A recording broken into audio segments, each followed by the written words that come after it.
I'm going off, baby, there's no turning back. I'm on your TV, your album, cassette, and 8-track. And when the show is finally over, I'll be taking my bow. It's RC and Muse, and we got that know-how. You know what I'm saying, RC? You know what I'm saying? Not 100%. What is that a reference to? That is a quote from Know-How by Young MC. Oh, wow. Yeah, a bit of too deep of a cut for me. You know those 33 1/3 books? Mm-hmm. I'm reading one on Paul's Boutique, the Beastie Boys album, and it's going into the ins and outs of the making of the album and everything that went into it. The Dust Brothers, who produced the album, they got their start on songs for Young MC and Tone Loc. The Young MC song, Know How, is the first song that they produced that got put onto a record. Oh, wow. We're trying something different today. That's right. Some new. Stop. Drop. Going off. Open up shop. You might already notice from the thumbnail and perhaps also the name of the episode, but we're going to try to review 3 albums in an attempt to get through the request queue a bit faster so we can pass the savings on to you and lower the price back sooner. So we're going to start with Sale E's Safe Disposal of Unsafe Thoughts. This is an indie request coming in at under a half hour, and I think that's going to be a deciding factor for when we do review 3 albums. It's going to come down to the length. So if, for example, this week we got 2 CDs that were about a half hour each and one that's an hour. If it comes out to 2 hours, I think that's doable. On a regular week, we could potentially do 2-hour albums at the most. Anyway, RC, what were your thoughts on Sale E and the Safe Disposal of Unsafe Thoughts? I thought it was okay. It was okay. Again, it's an indie person, so we got to deal with the limitations. Okay, I know they can't, get the best mixing or what have you. But for me, I'm really focusing more on what are they really talking about? How is the musicality actually working with what they're doing? Despite the limitations, you know what I'm saying? I think they had enough variation of song topics where because some people who are on the indie shit, they kind of don't take that into account, right? And they're just making, just throwing out a whole bunch of songs. And I think they actually took good care to, switch up the topics, especially early on. The first song, Red Light, Green Light, I kind of did how halfway through they had that double time switch up, which I thought already kind of perked my ears up. Oh, okay, you're trying to do some shit, What was it? Oh, Fish Fishing was the first track that was really kind of this person's trying to play with some concepts here. The whole idea of he's a fish. Seeing that humans catch fish and he's trying to be on the next evolutionary chain, and he kind of makes the point of humans used to be fish so I'm just trying to get that evolution too, and just trying to using that as a metaphor for him trying to come up in the game, you know what I mean? Oh yeah, and I like the beat with how it had the dripping and the reeling in sounds and clicks, the lyrics that he has I'm a monster, a psycho lacking empathy, but I'm aware, you see, that sympathy is ineffectual to reach humanity. Should I just raid around and turn to food? That's what we're all just meant to be? Here, everybody dies. I'm simply speeding up the entropy, so... I had that quoted as well. One big thing that I really think is the pushback is his voice, unfortunately. It's very, it reminds me of, when Jaden Smith kind of was doing the preppy boy rap thing. It's ooh, I can see this being pretty off-putting for I absolutely hated his voice and flow. And that's, unfortunately, a really big part of it. Yeah. It's I hate to feel like I'm mocking him, but it's but that's how it sounds. I can't act like that's not how it sounds, That's not something that he can't change, though. That's not something that's out of his control. That is a conscious decision to do that delivery, to choose that obnoxious ass flow that I really... It's annoying, too, because there are some songs where it's so distracting that I can't really look past it. And there are some songs that do have some really good lyrics, and I'll look past it when I can, but that is such a huge part of it that I can't just ignore it and, pretend it isn't there. Am I a cynical Caesar? Am I just whining? Some jealous teenager renegade wrapped up in his own thoughts, skull like cellophane, stubbornly refusing the gravy train, praying for his takeoff. My favorite cuts overall were Fruit Loop. I thought that was a really solid cut. Out of left field, sort of bisexual anthem. Oh, yeah. That I thought was interesting. I didn't see it coming, and I thought it was a really solid cut. I thought the flow on that one was more consistent. I also liked JJE, the one where he kind of switched up what JJE stood for. I'd see like, oh, this part's the judge, and this part's the jury, and I was like, but I didn't get what the difference was supposed to be. Like, Jean Jacket Elegance, and then the next verse is Juice J, etc. And then finally it comes down to Judge, Jury, Executioner in the final verse to when you're like, oh, okay. But yeah, I don't know why you named each verse something different. Like, I didn't get that, but I did like how he kind of played with that. Yeah, I have written down the umbrella could be denim as well. I gel with the elements. Young rebels in the game like veterans. I show up like it's always been my home. Puff, gone with no evidence. He's got really witty, clever wordplay. Yeah. And it comes up on more tracks than it doesn't. It's just that, man, that fucking delivery. Like, I will hear, like, some cool wordplay, but it's just kind of awkward with how he jams it in to make it work. So it's like, oh, but I like the lyrics, but the way it came out is just so, like, it's jarring, Yeah, speaking of jarring, I actually thought the switch-ups on Red Light, Green Light were a little jarring. And I'm cool with a song switching up flow and everything, but it just kind of did it with no warning sometimes. It was just like, oh, okay, I guess we're doing this now. All right, like a little over-eager, a little over-ambitious, I guess. Like, you're trying too many things, but the execution isn't exactly the best. What I thought the worst cut would be Defeat. Really? I didn't think that was the worst one. I thought maybe like the mixing was kind of a bit not as great as the other tracks. Like, it felt like the beat was just too low for what the energy in the track was kind of going on.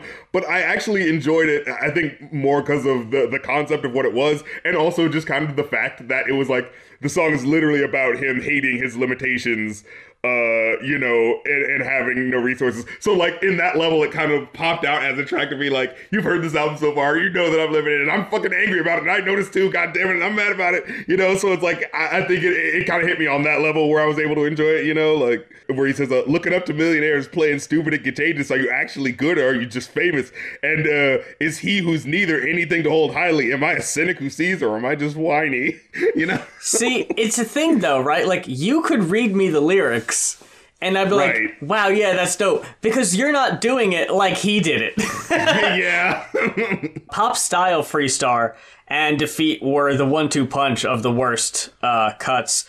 I get you on Pop Style Freestar, though, yeah. I don't really remember, but I'm just going to go by my notes because I didn't listen to it again after I took the notes, that those were two songs that, in particular, really irked me with the flow. It's that thing where the artist is so focused on the trying to amaze you with the rhymes they're stacking on top of each other that they're not bothering to make it fluid. You know what I mean?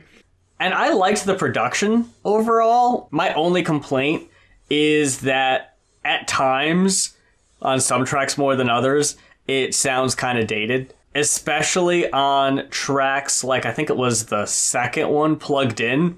It seriously had the 2008 hey in the background. I was like, whoa, we are not doing this again in 2021. No fucking way. That's played out. Last track, Validation. Again, I thought it was an interesting concept, right? Being disappointed with the club scene and being like, oh wait, what the fuck are we doing by doing this? And why did I think I was missing out by, like, you know, not being a part of this? Sure that the alcohol would be the missing piece and not a Molotov to all my abilities. I missed the target, missing ever thinking I was missing out. Like, what is this about? A couple zombies all holding back vomit, bobbing their heads off to the shitty-ass playlist. I'm honest, don't even know if they knew what the song was on it. What would you give it overall? This is going to sound harsh. I got a 2.5. I got a 2.5 as well. Yeah. Oh, okay. I don't feel so bad then. That's good. Up next, we have got Too Dark Park by Skinny Puppy, requested by Wrist of Kings. And RC, how much exactly did you hate this? Because as soon as this album started, I laughed because I was like, Darren is gonna fucking hate this. Oh no. I was like, oh, what year is this now? And you know what's funny? It's 1990 industrial. Yes. 1990 right on the fucking dot. And it so sounds like it. I actually looked up one of the music videos. And I was like, what is the visual representation of what is happening in this music? And it was just like, yep, that's exactly what I thought it was going to be. For the song Spaz Melodic or something like that. First of all, I don't believe that that's what you pictured. I can't. You're bullshitting me. My imagination would not have been able to picture what that was. But like the aesthetic, it's that like it's too weird for the 80s, but it's like not high def enough for the 90s, you know? Like, it's very weird how it still has like the synthy, catchy, like new wavy hooks at times, but it's also got like video game music, like creepy elements, noise elements, just an odd cacophony, especially on the first track, just starts and it's like Jesus Christ. I was half a minute in and my eyes about bugged out of my fucking head. I was like, oh man. Just this exploding orgy of electronic bleeps and cracks and industrial, just like wasteland personification. I was just like, what? Who wants to listen to it? This has got to be like trying to like piss you off, right? Like that it sounds like this. And the funny thing was, I had looked up some information about the album. It's like, to fans of Skinny Puppy, this was their return to form. This was them getting back on their bullshit. And I was like, I wonder what the previous couple albums sounded like. That people were like, boo, hiss, go back to the old shit. Yeah, and I'm like, I just don't understand. And you know what's so funny? The first one is just so fucking in your face that when it got to track 2 and it was actually like low key starting off, I was just like, yeah, you know, this makes logical sense. Like, where else can you go but getting quieter? Like, you can't just maintain that the whole time. Like, I'm gonna steal a quote from you if you don't mind. Go ahead. Sample me. I think I enjoyed this a little more than you did. Now I will say, as the album went on, I actually was able to, like, it was one of those things, like, after a while, like, when I was immersed in the sound for a bit, I could kind of, like, you know, dig through the toxic sludge and be like, oh, okay. Now I There's see something here. The artistic statement they're trying to make, like, okay. And as we get into it, I'll kind of lay it out, because it really wasn't until like literally halfway through the album where I was just like, oh, this is before industrial was what it was, right? Because I picture industrial as being like a 90s phenomenon, like mid-90s, but they were kind of doing the shit beforehand, right? But it just feels like the proto version of that, right? You're probably picturing more like Nine Inch Nails. Right? Marilyn Manson, you know? Yeah. And so, like, yeah, and this just feels like that before it's shown in the mainstream and kind of had the edges kind of polished off a little bit. But I'm not gonna lie, man, I like those edges polished off, because, like, otherwise I'm like, yo, what the fuck are you doing? It's exactly what I was about to say, was that like Nine Inch Nails and Marilyn Manson is this, but presented to a wider mass appeal, a little catchier. Oh, this is when industrial sells out, man. You know? I've never listened to Skinny Puppy before, and I'm honestly not too well versed in industrial at all, so I didn't really know what to expect. But with the knowledge you had presented with me already, I'm gonna go out on a limb and predict that a couple of the tracks I didn't like as much, you probably did like more. Those would be Rash Reflection. I was okay with that one. That was when I was able to feel out more what was happening. Kind of felt like, I was like, oh, okay, this is some fucking, Hellraiser soundtrack shit. Like, like where it was kind of like, yeah, just sounding more like a song, you know what I mean? But it sounds more like, Mortal Kombat music, where it's more has a through line of what's going on in the musicality as opposed to just like jarringly like scraping your eardrums with the harsh sound, and the part where it's like, "Sure the vision, kiss the master's feet." Like I'm like, oh, okay, what's going on here? Some Boldo shit right now. The other one I wasn't too wild about was, again, coincidentally enough, the next one, Nature's Revenge, where I don't mind the low guttural presentation of, like, I mean, the lyrics are cryptic and I'm not even going to pretend to try to understand what they're talking about half the time. Yeah, it feels like they're purposefully doing, like, just sentence fragments, and so... It feels like that, yeah. Yeah, and so, like, for the first half, it really is hard for me to, like, in my mind's eye, just be like, what the fuck are they talking about? But, like, halfway through, when you get, like, when you can cling on to a certain phrase that kind of goes, like, reveals what is kind of going on in the track, it's like, oh, okay, this is I think it was Shoreline Poison, where I kind of started to feel shit a little bit more. I was like, oh, this is sort of trying to be a reflection of, the toxic waste, the way that humanity has destroyed, nature and that sort of shit. And so this is like that reflection of it. And I was like, okay, I can kind of feel that, What got me in Nature's Revenge, and let me know if I missed the mark on this, that when the instrumental is too dancey and the vocals are like brooding and monotonous, that it kind of came off cheesy, and it reminded me of Vincent Price's Thriller rap. Oh no, come on now.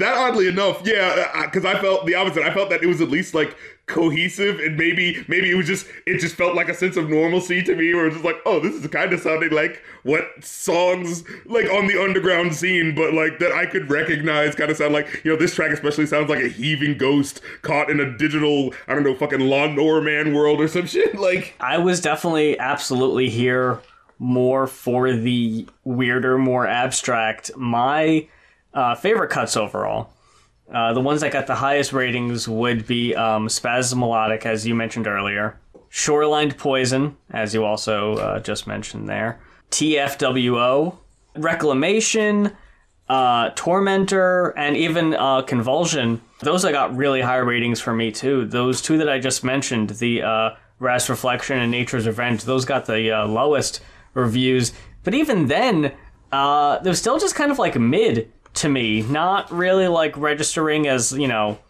just like off the chart bad. I kind of enjoyed track one with the samples that they would throw in. Like, I did like that, yeah. Yeah, it's like, he's losing his mind and he feels it going. Like, This is a good line, yeah. Yeah, like, there is that certain level. It was like, I know what you're doing. It's just, I don't want to hear this again actively. You know what I mean? Shoreline Poison, Grave Wisdom, and TFWO, which were the ones where I got what was happening the most, but, it was diminishing returns track by track with still being able to enjoy it despite getting what it's about, you know what I mean? Like, TFWO, I think, yeah, that was the one where it was like, oh, no, I think by now, like, it's snapping into focus what this album's, like, really supposed to be about thematically.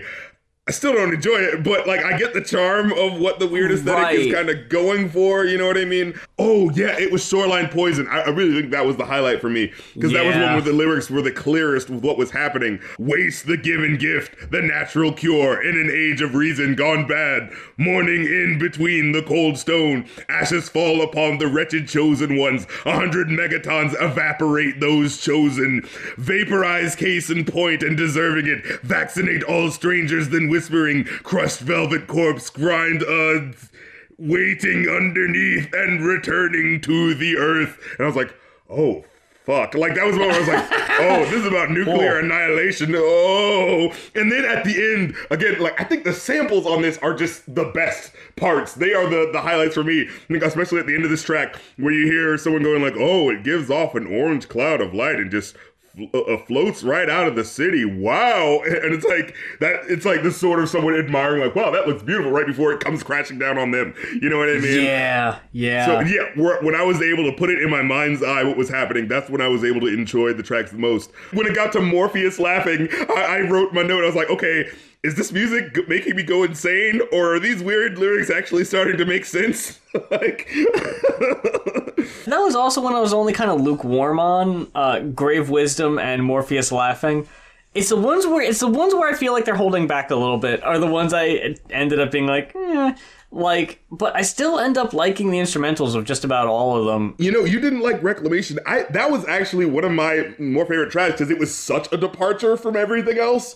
And it was just like kind of going like it started off with that dissonant string sustain that like faded out and into the beat. And, you know, like it felt like, it definitely felt like an outro to what's going on and what's happening, right? Like, you know, you can see the electricity in the clouds, you know, right before the lightning strikes, like this one in particular. I think, wasn't this one where at the end, like, you know, it's kind of amorphous with how it feels, but then at the end, you hear something go like, and then it fades out, and then like, as it's fading out, real quick, you hear like the irradiated shoreline kind of like splash up real quick as it went out, and I was like, ooh, okay, I kind of like that, like, and that was how I was able to rationalize it. I was like, this album is like if Rorschach from Watchmen, you know, was talking about the last gasp of humanity, like that's what this album kind of feels like, you know, and it's so weird, and again, like, I can respect it on its merits, but god damn, is this shit a jarring listen, bro?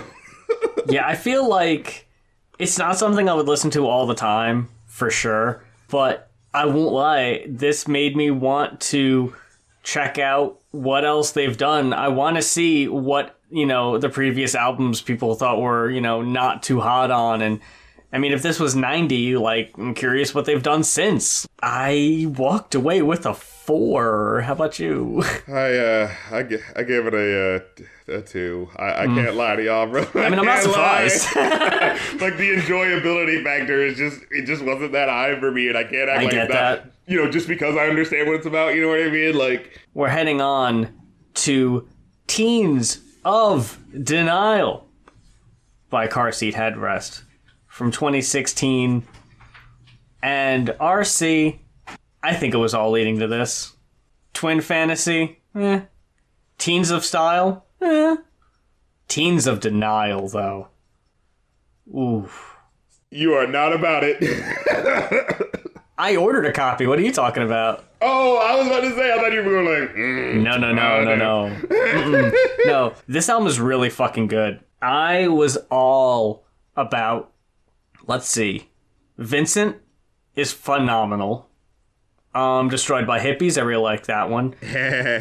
Joe gets kicked out of school for using drugs with his friends, but says it isn't a problem's good. Great use of parenthesis there, though, for the song title. The Ballad of Costa Concordia, Connecting the Dots, The Saga of Frank Sinatra. Those are the highest ratings for me, and it doesn't dip below a 3 the whole time. I don't know what was different. I think it was the instrumentals on this compared to Twin Fantasy, that maybe it was just more acoustic on the last one. That's the only thing I could think of, because I honestly don't remember. But I fucking loved the instrumentals on this album, and the energy from the vocalist was what I was looking for. I've always liked his vocals. I've always thought they were good. I think this one is, oddly enough, a little middling for me. Whereas your complaints before, like, I feel that they're a bit magnified for me here, like with tracks that are just like, why, like straight up and down, 1 or 2 tracks, I'm just like, why is this song this long? Why is this 8 minutes? I don't understand why this is supposed to be 8 minutes. Like, you know, but like I said, very first track is a fucking banger. I think that's a fucking banger. With the hook, you have no right to be depressed. You haven't tried hard enough to like it. Haven't seen enough of this world yet. But it hurts, man. Like, I thought that was like a perfect example of the way that he writes these songs, you know what I mean? Where they're so like brutally honest about what he's talking about. And then like like illustrating these characters that, you know, being sarcastic through talking through how they talk, like, you know, just like, oh, doesn't this sound like every parent out there who isn't really trying to listen to what your problem is like, you've got no right to be depressed. You haven't tried hard enough to, like, you know what I mean? I thought that was a real earworm right out the gate. There are some tracks on here that will absolutely get stuck in your head. And after the last two, that was a real surprise for me. It was just like, wow, this was what I've been looking for, huh? This was it. I will say, though, the very middle, these aren't necessarily bad either. I just have nothing written down for these because they were just kind of okay for me. Drunk Drivers, Killer Whales, 1937 Skate Park, Unforgiving Girl, She's Not Anne. Yeah. And even Cosmic Hero. Yeah. They were just kind of okay. Yeah, that was the one where I was like, did this need to be 8 minutes? Like, you know, again, it has that sort of, I don't know if sardonic is the word, but that chorus was like, I will go to heaven, you won't go to heaven, I will go to heaven, I won't see you there. And I thought it was like, oh, is this like a song supposed to be about, like, you know, it's being derisive of, you know, uppity Christians or something like that? But it's like, no, that's not really what the verses were about. And, you know, when you don't get that connect, you're just kind of like, what is this song going for? And how am I supposed to feel the song if I'm not really getting a cohesive feel of what the fuck the track's supposed to be about? And if it's going on for so long and it's just like lingering and it's like, dude, I don't know where the fuck you're going with this. It's just kind of going all around. Vincent, I thought was okay, but again, that's one of those ones where I kind of felt like lost in the sauce as the song kept going. Like the one part where it's like, I find it easier to sleep and half the time I want to go home when I'm not holding the noise machine and half the time I want to go home and half the time I'm like this. And I was just like, oh, what? And I was like, what the fuck? And then I looked it up to see what it was about, and he was just like, I don't know, someone just gave him that idea that, like, they had a dream that he would do a song that sounded like that, so he just did that. And I was like, oh well. And then the next lyric is just like, they'll send in Matt, Captain Trash. And I'm like, dude, what the fuck are you talking about, man? Captain Trash! Like, what are you talking about? This absolutely came down to, I don't know what it means, but it sounds good. Like, for me, this song had it all. I thought it was super catchy as an instrumental. It was a absolute earworm. The fucking horns that come in towards the end. I really like the way it opens, too. I have written down a simple plucking guitar intro fading in and out almost sounds like the buzzing and flying bug. Can honestly say I've never heard anything like this instrumental before. When I listen to it, like Skinny Puppy 2, when I listen to something and I'm like, nope, I can honestly say I've never in my life heard anything that sounds like this. That's worth something. Just because, you know, oh, sure. Shit, doesn't mean it's good. Right, like, I did really like the intro to this. Listen to Yoko Ono and John Lennon having dinner on their fucking album or whatever the fuck. You know what I mean? Like, I really like the line, and half the time I want to go home, and half the time I want to go home. That's relatable, first of all. And they got a portrait of Van Gogh on the Wikipedia page for clinical depression. Well, it helps to describe it. And then you go into the page, and it's just the Van Gogh painting of an old man with his head in his hands. Like, yeah, I guess that does help. I guess that is a pretty good visual representation. Now, I will say I really do enjoy Destroyed by Hippie Powers. That one's damn good, too. Yeah, for sure. And, you know, he says the lyric in here is like, what happened to that chubby little kid who smiled so much and loved the Beach Boys? What happened is I killed that fucker and I took his name and I got him new glasses. God like, damn. I don't know to what extent, because I've seen, according to Genius, a good bit of this album, or I guess a through point, is just like the death of childhood and like moving on. And yeah, that's absolutely a great representation of that. And later there's a part where, I don't know if this was related, but it's just the song that just ends with "fuck off, teens." That was on Connecting the Dots, right before the minute and 17-second outro. Oh, that right. Wasn't really much of anything. Oh my god, what? That was the worst song, bro. Just like, what the fuck? I have written down for that, by the way, and I think you'll appreciate this one. It says, I saw a horse and the horse saw me. I have written down, Mrs. Krabappel and Principal Skinner were in the closet making babies, and I saw one of the babies, and the baby looked at me. Baby looked at you? I was just like, okay, this isn't anything, but it's a nice sounding outro, I guess. It's something. Didn't really need it. I guess something after "fuck off, teens," like, well, it can't end on that. Surely that can't be too abrasive. But yeah, I loved Destroyed by Hippie Powers, especially that one lyric where he was like, that guy I kind of hate is here. should not have had that last hit of DMT. Whoa! DMT! Oh my god. I did love that.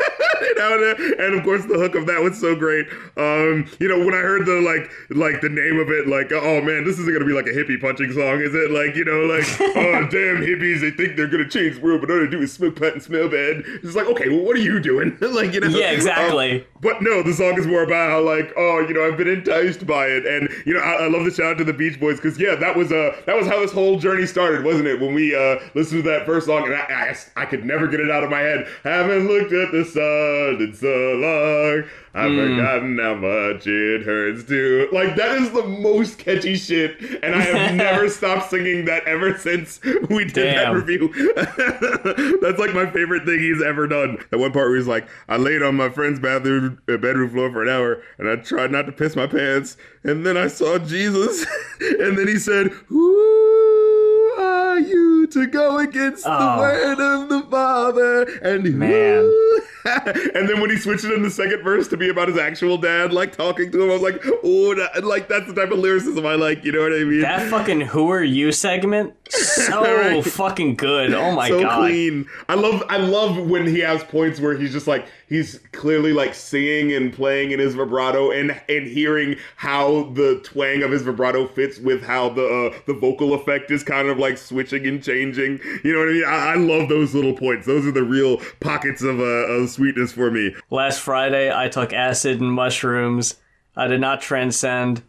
I felt like a walking piece of shit in a stupid looking jacket.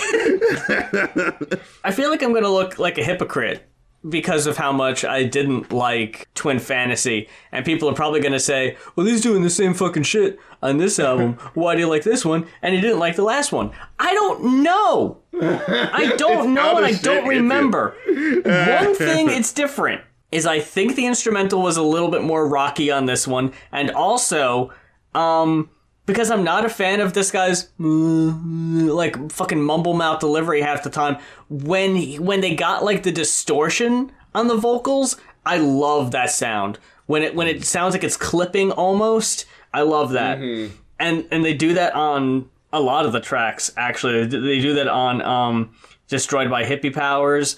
Another thing I wrote down for that one is that whoever is in the background just beating the fucking shit out of that cowbell. Like, goddamn, they're going to town on that shit. Now, my issue has been, like, I feel like so many of these tracks, there's so much going on that there will be parts that I really like, and then other parts where I'm just like, where the fuck are you going with this? Where it just evens itself out to be, unfortunately, just kind of like an average experience of a song, right? Yeah, like, I could see that. Not what I needed. I feel like the hook of that I really enjoy, but then I had to write down, it's like, yeah, but by the time I get to the second verse, it's just so meandering that it's hard for me to keep paying attention to what the song even is, you know what I mean? Like, I thought that one was fairly basic compared to previous cuts too. The hook was okay. It's like, good people give good advice, get a job, eat an apple, it'll work itself out, it's a phase, it's chemistry, it's your own fault. Well, don't listen to us, we're just people too. Like, I love when he captures those moments of like the fluid hypocrisy, but also just like that dichotomous human experience, right? Like, you know, I love how he's able to capture that. But then there'll be like lyrics where it's just like this one verse where he goes like, I feel so empty trying to explain this. His name is William Onyeabor. He's from the 70s. And when I wake up in the morning, there are people sleeping on my couch. Well, I have something to say about that one. Like, what? Like, I was just lucidly just like falling through those lyrics. Where I'm just like, I can't even enjoy the abstract. And like, I just don't care about what the fuck you're talking about. You know? Right. Like, There's something about that one I wanted to point out too. The not what I needed. The outro of the song. I have written down here a quote from Genius. The new outro was recorded in the 48 hours following Seat Headrest's camp, learning that the original version of the song was unusable. So what happened was they interpolated lyrics of the Cars' Just What I Needed. The label was like, that ain't gonna fly. You gotta get that off there. Oh no. So they re-recorded it, and the ending, it says it features two components: a reverse sample of an ending of a song from Teens of Style, Something Soon, and part of an interview with a German radio station. Something I'd pointed out on Twin Fantasy that I wasn't a fan of was the long stretches of just audio of a conversation happening. This would be the same criticism if it didn't sound so weird and if it didn't actually do something with the audio. Like, the fact that there is, like, a song going on in the background playing backwards and, like, over that, it's not just the interview audio. If it was the interview audio, I'd be bored to death, but you're actually doing something with it. I dug it, even though, like, I don't know if I would listen to that song again, because before that it was kind of basic, and then the outro isn't really something I would just listen to, you know, just to put on. But I did want to point out, though, that that's pretty funny, because later in the Ballad of Costa Concordia, I won't go down with this ship. I will put my hands up and surrender. There will be no more flags above my door. I have lost, and I always will be. Which is an interpolation of White Flag by Dido. And he even says it in the same cadence. And everything. Like, he only changes. It says there will be no white flag above my door, and he goes, there will be no more flags. He barely changed it. Like, that was okay. I really did like the. That was the one. The how am I supposed to know breakdown, and man, yeah. When the fucking fast drumming picks in too, and the singing gets like a little catchier and peppier. I will absolutely agree though that there are some points, especially with the Ballad of Costa Concordia, which goes on for 11 minutes. Yeah, geez. And it does not have to. What was it? Drunk Drivers / Killer Whales was another one of those like middling tracks for me where it was just like, I like the vocal line of what's happening, like, you know, drunk drivers, it doesn't have to be like this, killer whales. Like, it's like, it's a nice thing, but like, yeah, but it's just like it you know, songs get right on that line where it's like, if it can, the shit is just so jamming that I don't actively want to think about it, I can jam. But this, it just wasn't jamming enough where I'm just like, okay, what the fuck do drunk drivers have to do with killer whales? Like, 1937 State Park, like, it'll have like a couple of lyrics that are kind of interesting. Like, it's a, you know, I steer clear of graveyards. They're a cliche in my death obsessed generation. You know, like, that's sort of like going beyond the hipster, like deconstructing the hipster post irony thing in its own way, which is kind of fun, right? Like, having a lyric like, you know, what am I leaving behind me? Just a memory, another body. And ain't no pair of Jordans. Like, this idea of like, oh man, calling life, like your own life worth less than a pair of Jordans, which in this material world, we do value more than someone's life. It's just like, oh, that kind of hurts, you know, to hear, right? And then, but then there's one part where it's like, something is ringing. Death is playing his xylophone ribs for me. And then right after that is a pretty cool synth solo that doesn't in any way sound like a xylophone. Like, what? Why'd you say that? Like, you clearly set it up to be a xylophone that plays next, and then it's just not. It's like, why would you do that? That's the car seat headrest way of subverting your expectations, Darren. We just said something was going to happen and they just didn't do it. You just lied to me. Yeah, we lied to you. Why would you do that? Why would you lie to me? And unforgiving girl, parentheses, she's not Anne, a bad use of parentheses, which was like, again, like, I felt what he was, the feel of what he's going for, right? Feeling disconnected, you know, like, oh, the song's about like having sex, but not feeling connected to it. Like, he literally says, well, like, I just thought it was awkward the way he said, it's like, all right, now listen, girl, I'm only going to say this once. I just need to make something. I just need to make sure of something. And I feel like we both know it. I just want to ask, we're dancing, right? This is dancing. And it was just like a weird, it's like, I get what you're going for in the sense of like, oh, the sex is so disconnected. It doesn't feel like it's actual sex. It feels like we're just dancing. But it's just like, just the way it delivered was just like, but what was he going for? Like, who would talk like that to someone, like, or in the middle of it, says, hey, no, wait a minute. I want to make sure of something, like, oh. And of all the things I would suggest the listening audience not say during sex is, hey.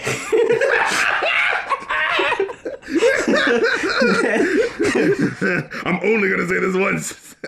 The Ballad of Costa Concordia, It was another one that, like, yeah, I was like, I like the middle part at the very least, the part where it's like going into the question of just being like, that days of, trying to grow up, but not knowing, where the fuck you're supposed to go. It's like, how was I supposed to do this? How was I supposed to do that? And, some things are kind of ridiculous, but other things are just kind of like, well, how was I supposed to know not to get drunk every Thursday, Friday, Saturday, and why not Sunday? How was I supposed to know how to steer the ship? And why not Sunday? Yeah, like, and it's like I was given this body that's falling apart, and my house is falling apart, and I was given a mind that can't control itself. And it's like, yeah, you're fucking right. Like, what cruel God gave us this, Like, yeah. And yeah, when it started switching up to a faster tempo, like, yeah, it was like the length felt justified with how much it's morphing and changing. I could enjoy the tracks there like that. I actually did enjoy Connect the Dots, especially at the beginning, where we was doing the unusual meter for the repetition of the parts, like da da da da. Changing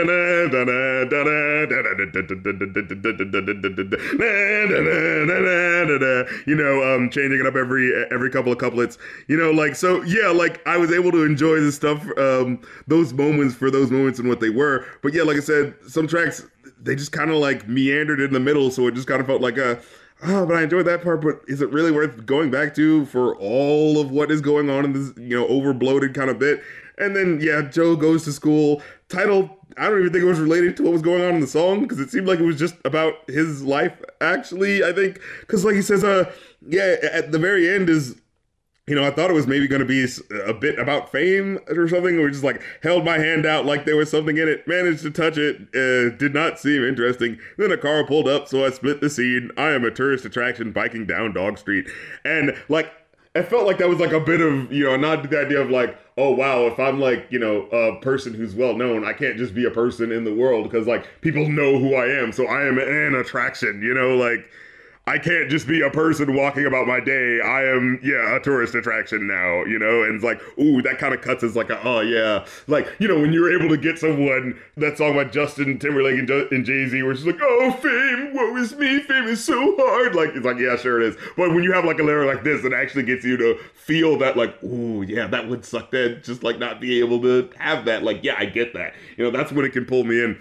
Except, I can believe that with Justin and Jay-Z, because I would instantly be able to recognize either of them. I don't think I would recognize the lead singer of Car Seat Headrest just driving down a street randomly. Just like out the window, like, hey, wait a second. I think no. I don't think that I don't see that happening. Car Seat Headrest. And that person next to you is like, who the fuck is this shit about a car seat headrest? Yeah, they just turn and look at theirs. It's like, what? Yeah, what? Something on it? Yeah, but I was like, who is Car Seat Headrest? Does he have a beard? This feels like the music made by somebody who would have a beard. The fucking Bon Iver type of shit. Oh yeah. So what did you walk away with? I gave this a 3 out of 5 overall. I got a 4. Oh man, look at me being Huey McHater this week. It's your turn. But hey, man, I think that went pretty good. We knocked out 3. Look at us. In under an hour. Now look at that now. I think that's tidy as fuck. That is gonads in a nutshell. Pardon the pun. In a nutshell.